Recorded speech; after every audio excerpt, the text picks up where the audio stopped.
어제 토요일 오후죠. 오후에 설교 준비를 이렇게 하다가 고민이 하나 생겼습니다.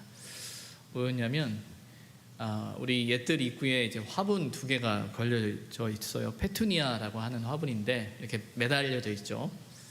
근데 그 화분에 물을 줘야 되느냐 말아야 되느냐라는 고민입니다. 뭐 그런 고민을 하십니까? 라는 생각을 하실지도 모르겠지만, 여러분 아시는 것처럼 오늘 새벽 6시부터 이제 비가 내린다는 예보가 있었거든요. 그래서 제가 그 예보를 알았기 때문에 물을 안 줘도 비가 올 테니까 괜찮을까라는 생각을 하면서도, 또 한편으로는 이게 매일 줘야 되는 화분이라고 하더라고요. 그러다 보니까 제가 금요일날 물을 안 줬던 기억이 있어서, 만에 하나 일기예보가 틀려가지고 비가 안 오면 얘네 화분 어떻게 하는 거지? 라는 생각을 하다가 화분에 이제 물을 줬어요. 다행히 오늘 새벽 6시부터 일기예보대로 정확하게 6시부터 비가 내리기 시작하더라고요. 그래서 다행이다 라는 생각을 하게 되는데, 뭐 어떻게 보면 뭐 별거 아닌 일이겠다라는 생각을 하실 수도 있으나, 제가 옛들에 있는 나무들이나 또 꽃, 또 교회 주변에 있는 것에 이렇게 오래 살피다 보니까 별거 아닌 것처럼 생각했던 일들이 결국은 나무를 시들게 하고 꽃을 시들게 하고 더 나아가서는 나무를 죽이더라고요. 뭐냐면 제 생각에는 그냥 또 비도 오고 하니까 알아서 잘 자라겠지라는 생각 때문에 물 주는 일을 한 번, 두 번 놓치다 보면 처음에는 별거 아닌 것처럼 보이다가 어느 한참 지나고 나서 보게 되면 시들어 있는 거예요. 왜 그럴까라고 생각했더니 알고 봤더니 물을 안 주는 거죠. 식물을 키우는 일, 뭐 물을 얼마나 줘야 되느냐, 얼마나 자주 줘야 되느냐, 또 어떤 식물은 뭐 물을 주지 말아야 되는데 줘서 죽인다, 뭐 이런저런 이야기를 많이 할 수 있는데, 보니까 규칙적으로 루틴하게 물을 주면 웬만해선 다 삽니다. 근데 문제는 때를 놓치는 거예요. 타이밍을 놓치고 때를 따라서는 괜찮겠지라는 생각을 하고 한 번, 두 번 넘어가다 보면 그게 식물을 약하게 하고 힘들게 하고 시들게 하고 죽게 하더라고요. 근데 시들어진 상태를 다시 회복시키는 거 정말 어렵습니다. 정말 어려워요. 그래서 미리미리 때를 따라 물을 줘야 돼요. 별거 아닌 것처럼 보이지만 그게 정말 중요한 일이다라는 생각을 하고 있어요. 이제 그런 고민을 하고 있는 상황이기 때문에, 만약에 어제 오후에 제가 물을 주지 않았으면 혼자 생각에 쟤네들이 내일 아침까지 새벽까지 괜찮을까? 만약에 비 안 오면 어쩌지? 이제 그런 마음이 있었던 거죠. 어떤 면에서는 신앙생활도 사실 마찬가지입니다. 신앙생활도 적절한 물이 공급되어져야 돼요. 예를 들자면 말씀과 기도의 자리, 또 예배의 자리에 어떤 규칙적으로 루틴한 어떤 그런 시간들이 뭐 별거 아닌 것처럼 보일지 모르겠으나 너무나 중요한 거예요. 때로는 뭐 한 번, 두 번 빠질 수도 있고 또 안 할 수도 있고 뭐 괜찮겠지 라는 생각으로 넘어가는 어떤 시간들이 있을 수 있어요. 맞아요. 별일 없어요. 아무 일 안 일어나고요. 내가 예배 안 드렸기 때문에 하늘에서 벼락이 떨어지지 않습니다. 근데 문제는 나도 모르게 한 번, 두 번 쉽게 생각했던 그 일이 쌓여요. 그러다 보면 식물에, 꽃에 물이 마르듯이 영혼의 물이 마릅니다. 근데 영혼의 물이 마르면 그때부터 의미를 잃기 시작해요. 가치를 잃기 시작해요. 방향을 잃기 시작해요. 그러다 보면 신앙의 자리가 약해지는 거예요. 여러분 어떠세요? 여러분의 영혼에 물은 잘 주고 계십니까? 괜찮다라고 생각하지 마시고요, 정기적으로 제때 물을 주셔야 여러분 삽니다. 지난 주간에 두 사람의 죽음이 사회적인 화제가 되었습니다. 한 분은 서울시장이셨고요, 또 한 분은 예비역 육군 대장이었죠. 사람이 죽음의 문제 앞에서 인간적인 슬픔과 또 안타까움을 가져야 하는 것은 당연한 일입니다. 뿐만 아니라 이제 고인을 정중히 모셔야 되는 것, 더 나아가서는 유가족들을 위로해야 하는 일이 아마 남은 자들의 우리의 몫이어야 할 것이에요. 그런데 두 분의 죽음을 바라보면서 안타까움과 슬픔을 넘어서 전혀 다른 시선들이 충돌하고 있음을 우리는 보고 있지요. 더 나아가 정치적으로 또 역사적인 이해의 차이에 맞물려서 사회적인 갈등이 빚어지고 있음을 보게 됩니다. 한쪽에서는 서울시장을 반대하는 청원을 하고 있고, 또 국립현충원 안장 청원하는 사람들, 또 반대를 청원하는 사람들이 있음을 우리는 보게 됩니다. 두 고인을 바라보는 공통적인 시선이 있어요. 그들이 공과, 그들이 잘한 일과 못한 일에 대한 이해의 차이가 있는 것 같아요. 잘한 일에 대해서 기준을 가지고 있는 사람들은 못한 일을 덮어버리자라고 이야기를 합니다.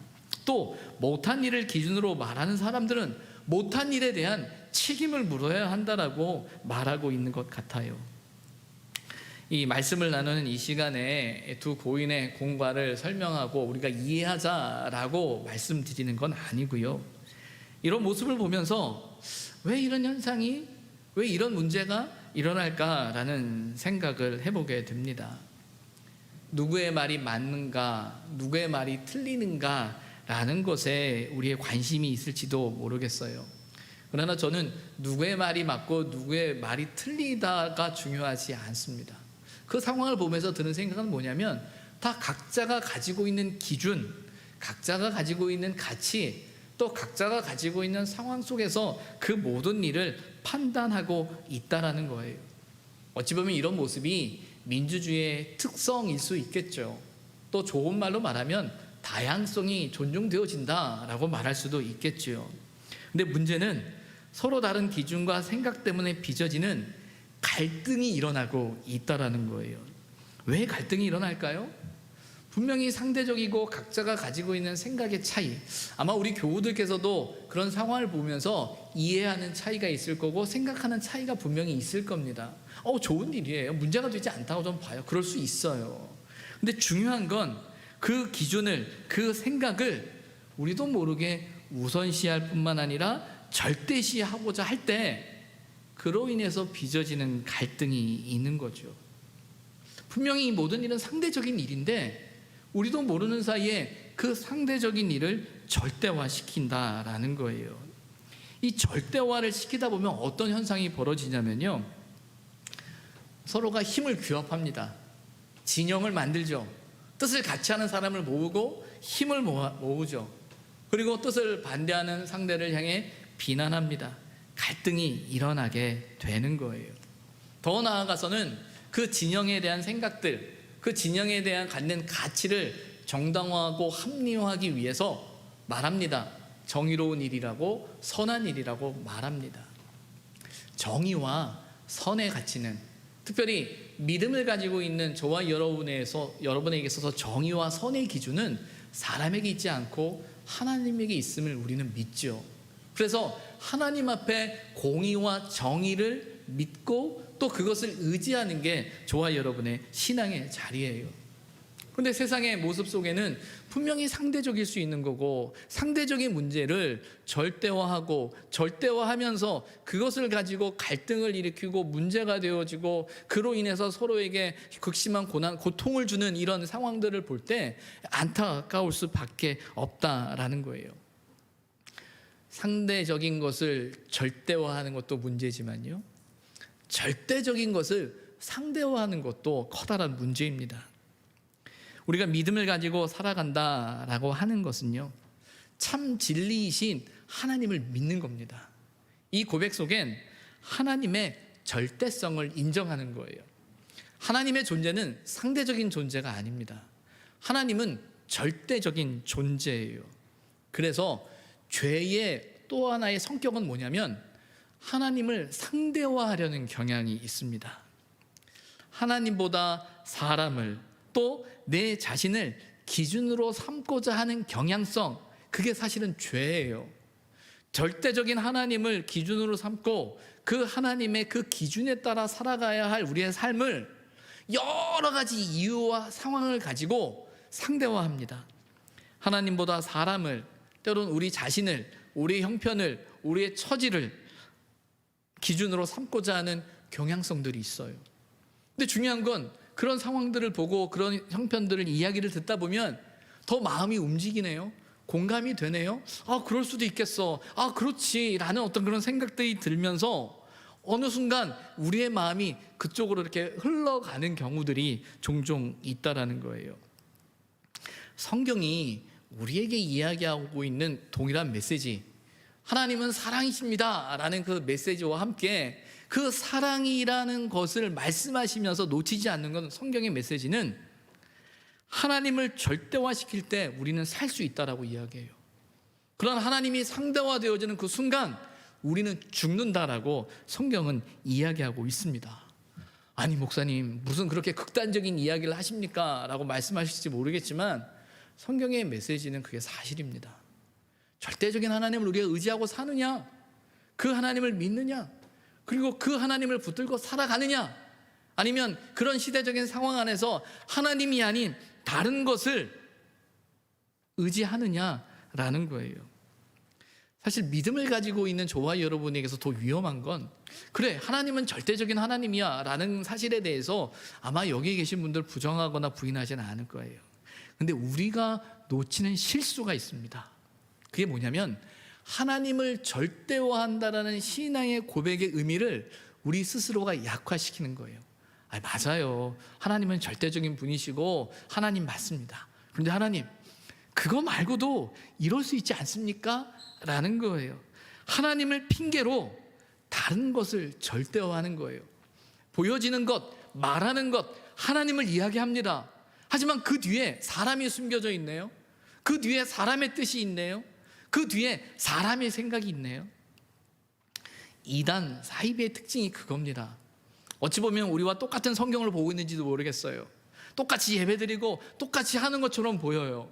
그리고 하나님을 이야기해요. 그런데 그 뒤엔 하나님이 아닌 사람이, 하나님이 아닌 다른 그 무엇이 있는 것을 우리는 발견하게 된다라는 거예요.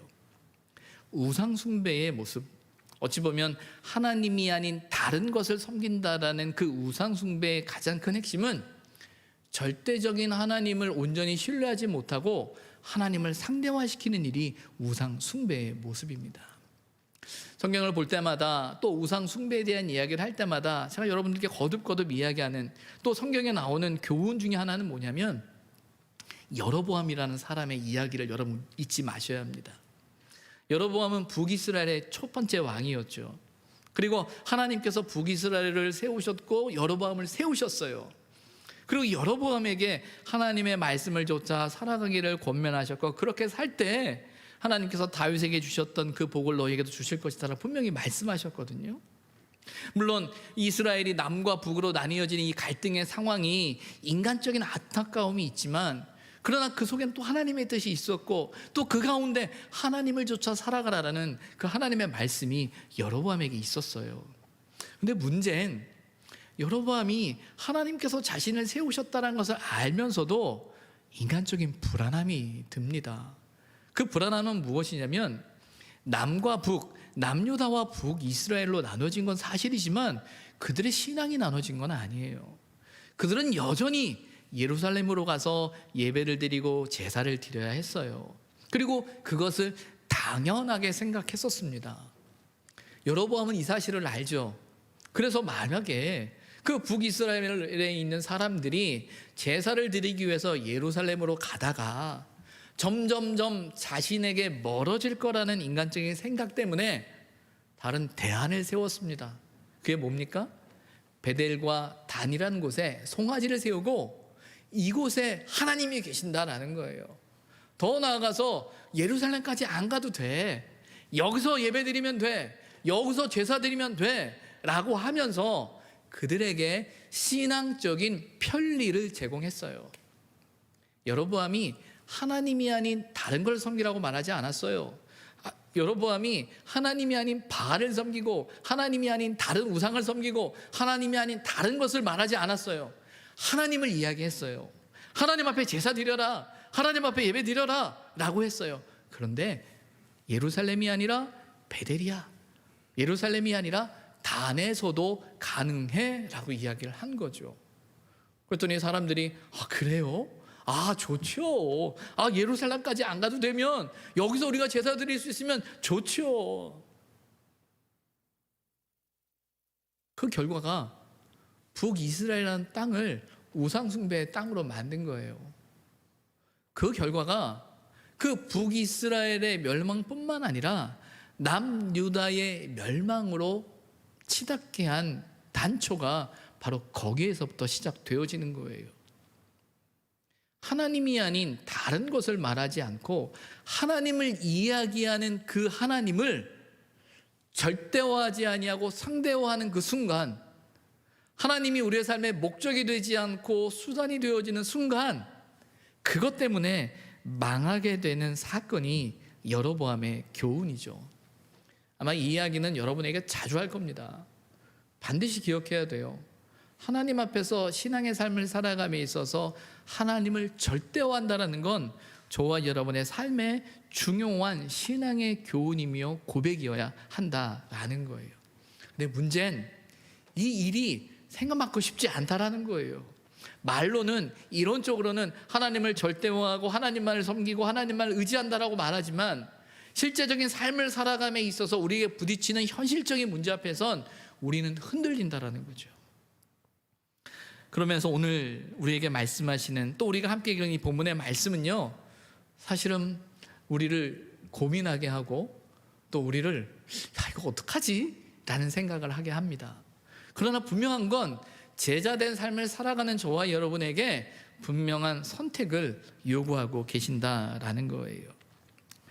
우리가 함께 읽은 이 34절부터 36절 말씀을 보게 되면요, 예수님의 오심에 대한 이야기를 하면서 우리의 기대와는 전혀 다른 이야기를 하고 계세요.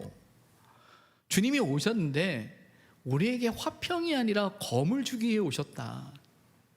우리의 가정 가운데 불화를 주기 위해서 오셨다라고 말씀하고 계시는 거예요. 아니, 이게 무슨 말씀입니까? 메시아로 오신 주님이라면 이 평화가 깨어진, 화평이 깨어진 이 시대적인 상황 속에 당신의 오심을 통해서 화평을 이루고 평화를 이루어야 되는데, 샬롬을 이루어야 되는데, 아니 검이라니요, 아니 화목이 아니라 불화라니요. 특별히 이 35절과 36절의 말씀은요, 구약성경 미가서 7장 6절의 말씀을 인용한 말씀입니다. 이 미가 선지자를 통해서 외치고 있는 이 말씀의 배경은 뭐냐면, 이스라엘 땅이 타락함으로 말미암아 범죄의 모습을 이야기하고 있고, 그 범죄함으로 인해서 우리의 가정까지 이렇게 망가져 가고 있는 모습을 이야기하면서 우리에게 정말 메시아가 필요하다, 메시아가 오셔야 우리가 구원받을 수 있다, 메시아가 오셔야 이 모든 일을 회복시킬 수 있다라는 메시아를 소망하며 기다리는 그 말씀을 하기 위해서 사용되어졌던 말씀이거든요. 그런데 오늘 본문 이 마태복음에서는 도리어 반대로 그 메시아가 오심으로 인해서 우리의 가정에 불화가 일어난다라는 이야기를 하고 있으니, 참 이 사실을 우리가 어떻게 받아들여야 할 것인가, 왜 이런 말씀을 하고 계신가 라는 고민이 우리에게 들죠. 주님의 오심이 화평 대신에 불화를 일으키고 반목을 일으키고 있다라고, 갈등을 일으키고 있는 것처럼 성경은 이야기합니다. 그러나 분명한 건 이 말씀은 주님의 오심이 불화와 갈등을 목적으로 한다라는 것을 이야기하는 것이 아니라, 주님의 오심을 통해 진정한 화평을 이루는 과정 속에서 빚어지는 과정의 모습을 우리에게 설명하고 있다라는 거예요. 불화가, 검이, 갈등이, 대립이 주님의 오심의 목적이 아니라 주님이 이루고자 하는 그 화평, 그 평화를 이루기 위한, 진정한 평화를 위한 과정 속에서 빚어지는 갈등과 대립이다라는 거예요. 왜 이런 대립이, 이런 갈등이 필요할까요? 그 이유 중에 하나는 목적이 다르기 때문이에요. 그리고 무엇보다 그 목적을 바르게 하기 위해서라는 거예요. 주님이 오신 이유가, 주님의 역사가, 하나님의 역사가 그 목적이 무엇이냐라는 거예요. 당시 유대인들에게 있어서 메시아의 오심은요, 정치적이고 또 사회적인 또 경제적인 또 나라와 민족주의적인 그 목표가 있었어요. 메시아가 오시면 로마의 압제로부터 우리를 구원하실 것이다.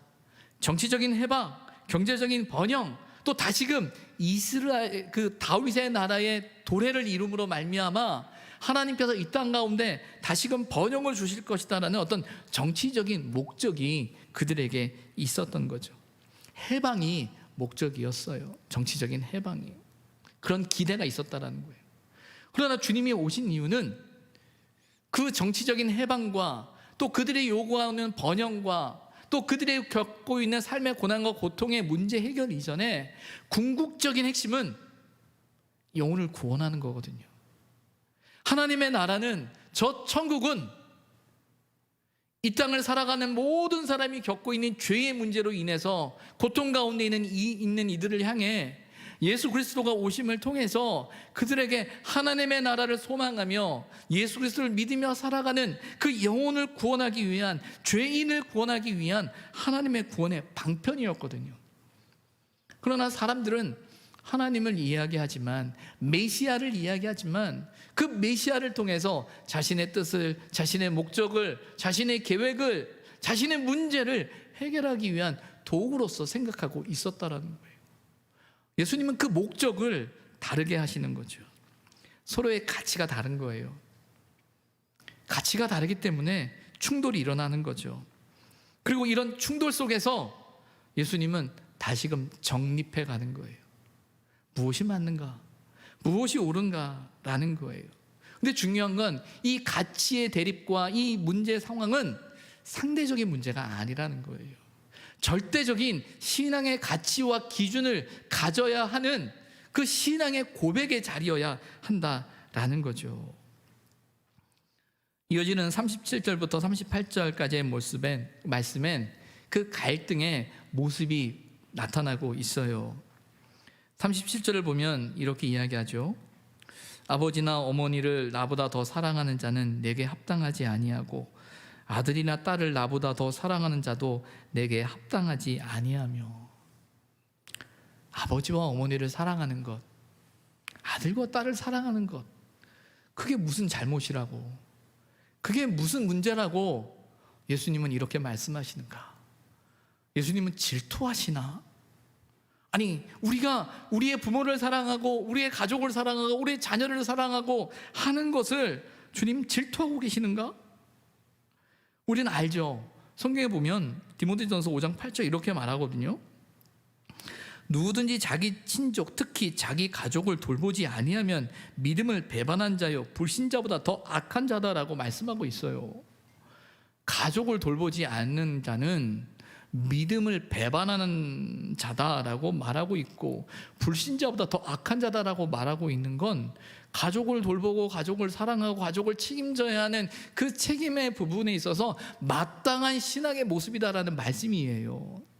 그런데 예수님께서 하시는 말씀이 아버지와 어머니를 사랑하는 것, 아들과 딸을 사랑하는 것이 내게 합당하지 않다라고 말하고 있다라는 거예요. 중요한 건 이거죠. 사랑하는 것이 문제가 아니라 이렇게 이야기하고 계시잖아요. 나보다 더 사랑하는 것을 이야기하고 계신다라는 거예요. 이 말씀은 예수님께서 가족의 유대를 깨트리는 것을 강요하고 있는 게 아니라는 겁니다. 그 시대적인 상황 안에서 이 마태 공동체, 이 마태복음이 쓰여지는 이 초대교회 상황 안에서의 그리스도인들이 겪고 있는 현실적인 아픔이 무엇이었냐면, 그들은 유대 공동체라는 커다란 공동체 안에 살던 사람들이었거든요. 그러나 예수를 믿음으로 말미암아 그들이 그리스도인이 되었습니다. 그리스도인이 되었을 때 그들이 유대 공동체 안에서 함께하는 이들과의 갈등이 있는 거예요.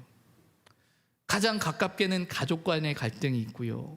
또 그 공동체 안에서 예수를 믿는다라는 것 때문에 빚어지는 갈등과 아픔을 경험하고 있었다라는 거죠. 그 속에서 우리가 믿음을 지키며 살아가는 것이 무엇인가라고 할 때 주님이 그 아픔을, 그 갈등을, 그 어려움을 모르시는 게 아니에요. 그를 사랑하지 마, 부모를 사랑하지 마, 자식을 사랑하지 마, 예 말씀이 아니죠. 사랑해야 하고 돌보아야 하고 할 수 있는 한 책임을 져야 하는 것이 우리의 몫인데, 그러나 나보다 더 그를 사랑하면서는 안 된다라고 이야기하고 있는 거예요. 사실은 이 문제는 우리를 참 고민하게 합니다. 어떻게 해야 되는 거지? 무엇이 맞지? 뭘까? 이래야만 하는가? 아마 어떤 면에선 신앙을 가지고 있지 않은 분들이 신앙이라는 이름 때문에 빚어지는 이런 현상들 앞에서 야, 이런 거는 신앙이 아니야, 종교가 아니야 라고 말할지도 모르겠어요. 어찌 보면 예수님께서 말씀하고 계신 이 말씀을 보면서 야, 이건 아니지 라는 마음이 들 수도 있겠다라는 생각을 해봅니다. 근데 이어지는 38절을 보면 이렇게 말합니다. 자기 십자가를 지고 나를 따르지 않는 자도 내게 합당하지 아니하다.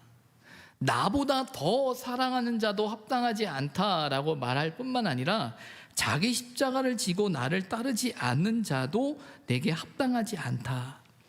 나를 따르지 않는 자가 합당하지 않다라고 말씀하시는 것이 아니라 자기 십자가를 지고 나를 따르지 않는 자도라고 말하고 있는 거예요. 때로는 우리 이런 생각을 하죠.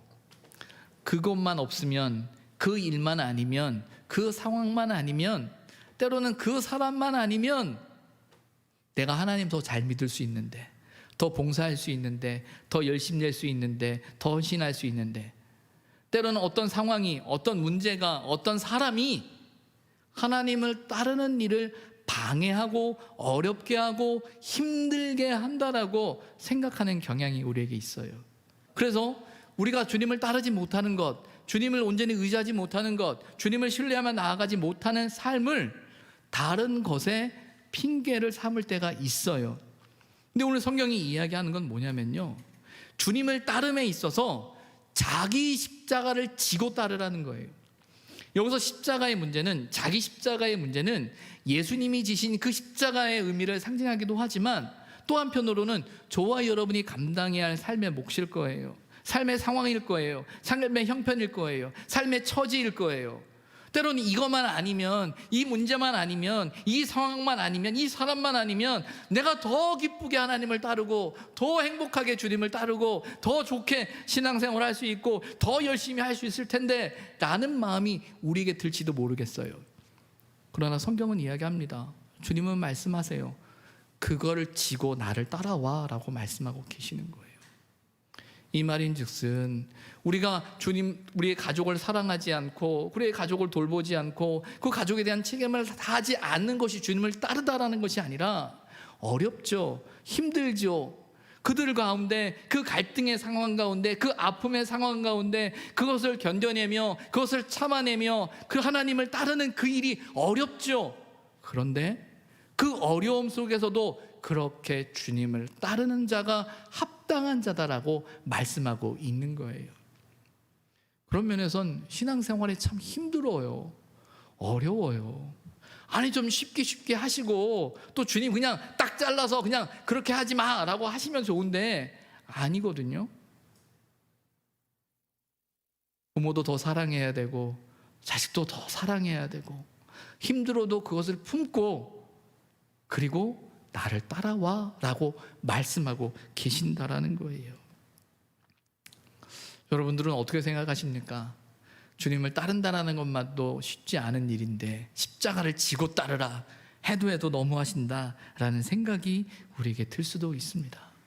그러나 여러분, 우리가 주님을 따름에 있어서 우리의 상황과 우리의 형편과 우리의 처지와 우리의 관계가 하나님을 따르지 못할 이유가 되어서는 안 된다라는 말씀을 하고 계시는 거죠. 가족을 버리면서 따르라가 아니고요, 가족을 품으면서 따라야 된다라는 거예요. 왜 그럴 수 있을까요? 주님을 따름이, 하나님을 절대적으로 따르는 그 삶의 따름이 참된 의미가 있고 참된 가치가 있고 참된 우리의 신앙의 삶의 목적이 되기 때문이다라는 거예요. 뭐 뉴스 보도를 통해서 아시겠지만 수원에 있는 한 교회에서 이제 감염자가 한 분이 나왔죠. 그것 때문에 9천 명이나 되는 전 교인이 전수조사를 받았다라고 해요. 근데 결과로는 한 명도 양성이 나오지 않았다라는 보도를 뉴스를 통해서 들었어요. 그 뉴스 보도를 하면서 그 기자는 방역 수칙을 철저히 지켰기 때문에 이런 결과가 나왔다라고 하면서 상당히 고무적으로 이렇게 이야기를 하는데, 제가 보는 건 그거였어요. 그래, 우리가 예배를 드리는 그 예배의 자리가 예전보다는 너무나 불편해졌거든요. 너무나 힘들어졌거든요. 그럼에도 불구하고 그렇게 예배 드리는 건 그 예배에 대한 의미와 목적을 잃지 않았기 때문이겠죠. 어찌 보면 왜 9천 명이나 다 전수조사했을까 생각이 들어요. 사실은 그날 예배에 온 사람, 교회에 온 사람만 조사해도 되는데 9천 명이나 다 했다라는 상황을 보면서 뭘까? 일부러 다 했나? 아니면 그 교회는 사람들이 다 와서 힘들지만 어떤 형태로든 예배를 드리고 있기 때문에 그런 건가? 뭐 여러 가지 생각을 해보게 돼요. 근데 중요한 건 오늘날 저와 여러분이 예배 드리는 이 상황은 쉬운 일이 아니에요.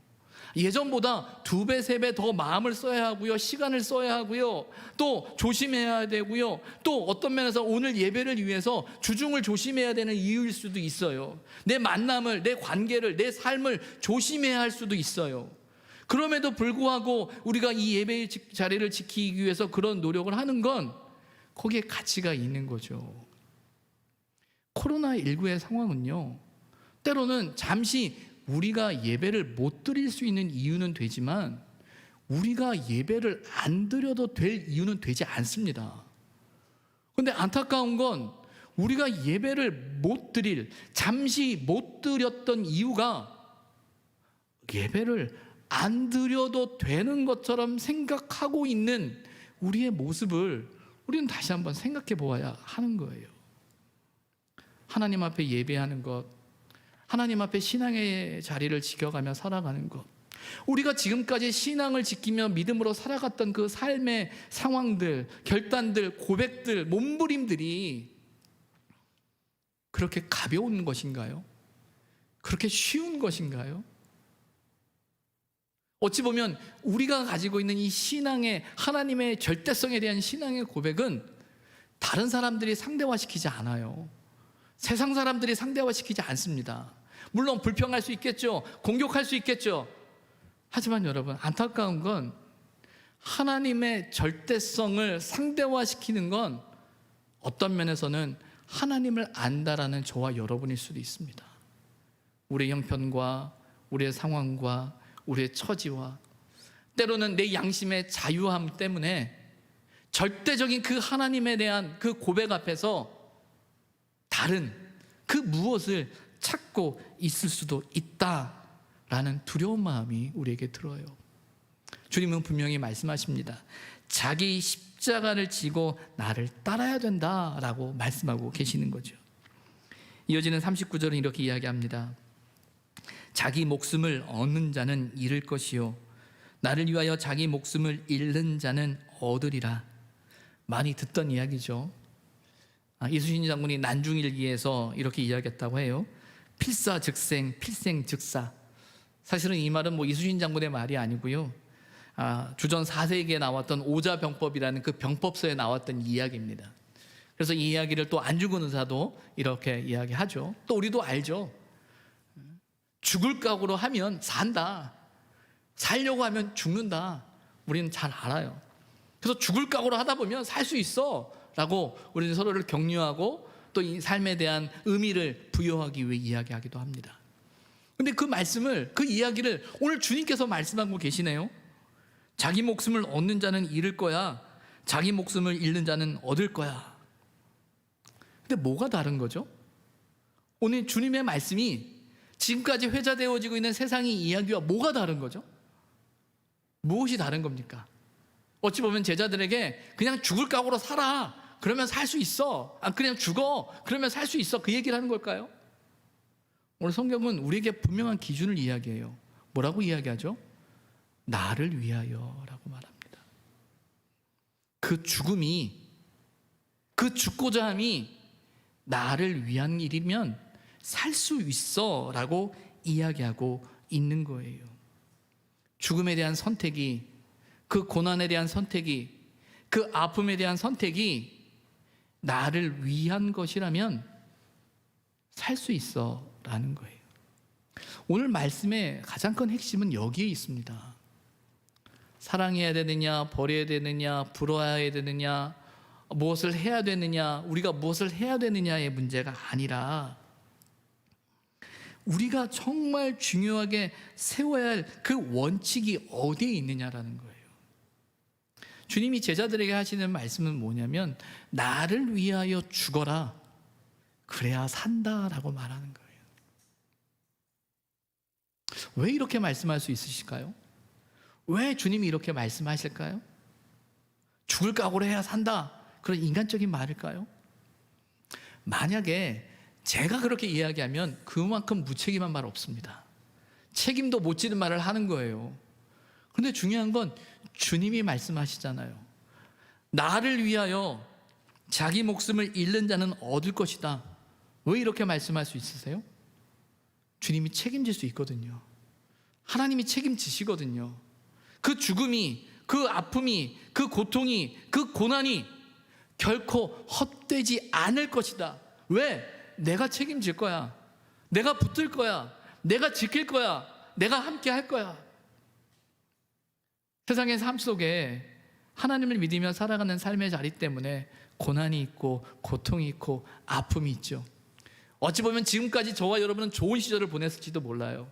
예수 믿는 거 행복하고 즐겁고, 또 주일날 좋은 사람들 만나서 얘기하고 교제하고, 또 때로는 함께함 속에서 누리는 은혜가 있고 기쁨이 있고 또 보람이 있고 행복해. 마음이 편하네.